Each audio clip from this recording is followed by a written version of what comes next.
So what kind of a cut? Frontal. Frontal cut, so we took off I said the frontal. anterior, and looking at a posterior section here. So this is showing you clearly now the chambers, all right? So you have the two atrial chambers, right and left atria. The atria, not much going on there. They are the receiving chambers, you know, the blood coming in, deoxygenated blood coming in on the right side, you know, from the vena cava, oxygenated blood coming in on the left from the pulmonary veins, and then as the pressure builds up, the valves open, and then the blood continues down into the ventricles. So the atria are really just for receiving. There's not a lot. They're very thin-walled. They don't really expel the blood. It's just pressure buildup. What is significant in the right atrium? A couple of things. You do superficially. You do have this bundling of the muscle that you don't see in the left side.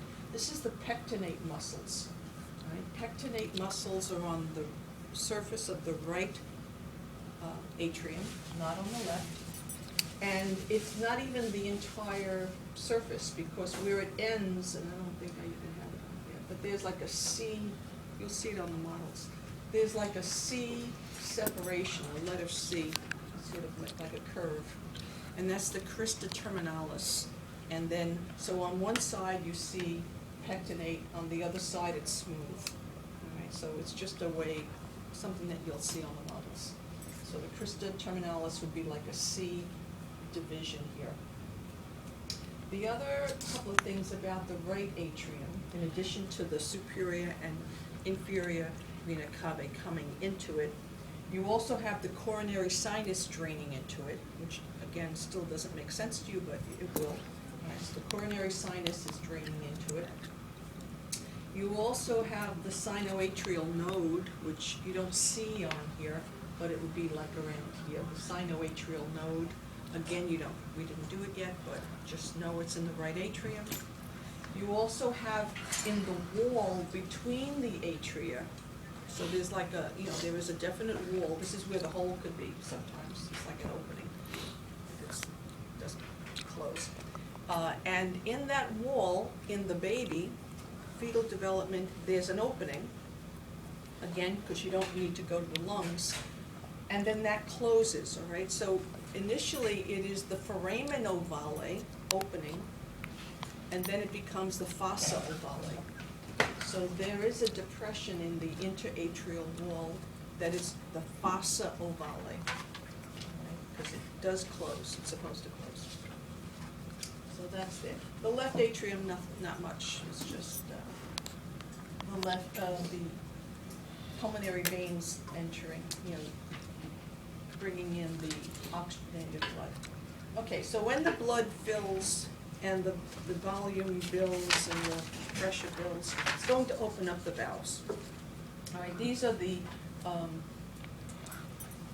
AV valves, right? Atrioventricular valves, here and here. Valves are connective tissue flaps. The AV valves are connective tissue flaps that have the endocardial covering on them, but they basically are, the support of them is connective tissue. And they are flaps, they're just flat flaps, you'll see them. On the right side, it's the tricuspid, because there's three flaps, all right? Tricuspid is on the right side. The left side is the bicuspid, or the mitral valve, because there's two flaps. The flaps are attached by these cords. They're like collagenous cords of connective tissue, and these cords are called chordae tendineae. Chordae tendineae. You can think that, there was a song, "The Strings of Your Heart." No? Chordae tendineae, and the chordae tendineae are attached to these elevated regions of the ventricles called the papillary muscles.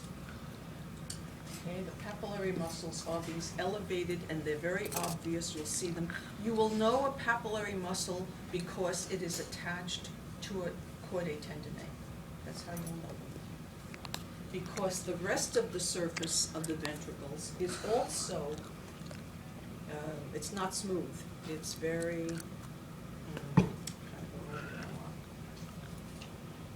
irregular, it's a very irregular surface, the ventricle, both ventricles. And that irregularity of that cardiac muscle is called trabeculae corneae. Trabeculae corneae is that irregular surface of the ventricle.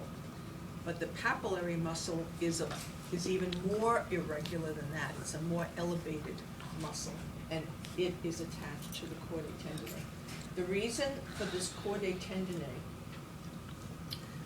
just very briefly, to make it sense for you, when the ventricles fill with blood, just before they're going to contract and eject the blood out, you want the blood to go in the right direction. You don't want the blood to go back into the atria.